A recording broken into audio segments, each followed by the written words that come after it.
Pirated SPG. Striktong patnubay at gabay ng magulang ang kailangan. Maaaring may masiselang tema, lengguwahe, karahasan, sexual, horror o droga na hindi angkop sa mga bata.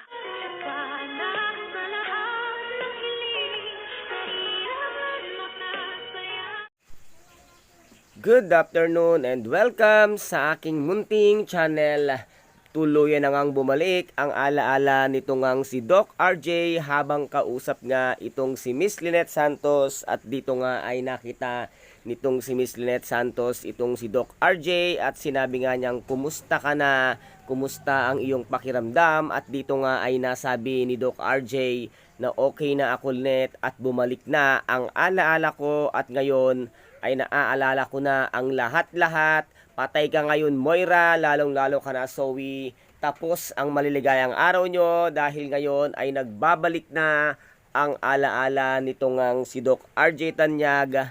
Ngayon sa kalaboso ang kalalagyan yung dalawa dahil nga alam niya na ang katotohanan, at dito nga ay muli nang madidiskubre kung sino talaga ang tunay na tumulak nga at nagtangkang pumatay kay Doc RJ. Lalo na ngayon na damay pa nga itong si Justine na tuluyan na ngang namaalam, at ngayon nga ay labis-labis ang pagdadalamhati nito ngang si Miss Giselle Tanyag dahil nga sa sinapit ng kanyang anak na halos hindi niya matanggap, at dito naman ay nagkasalubong nga sila ng demonyitang si Moira, at dito nga na ito nasakal ng husto na sabi nga dito ni Miss Giselle Tanyag ay papatayin niya itong ang demonyitang si Moira. Hindi mo na kailangang maghiganti Miss Giselle Tanyag dahil muli nang bumalik ang alaala ni Ubeng, at si Ubeng na mismo ang siyang magpapakulong at tatapos lahat ng kasamaan nga ng demonyitang si Moira at ng kanyang anak na bruhang si Zoe. Kaya guys, ito po ang ating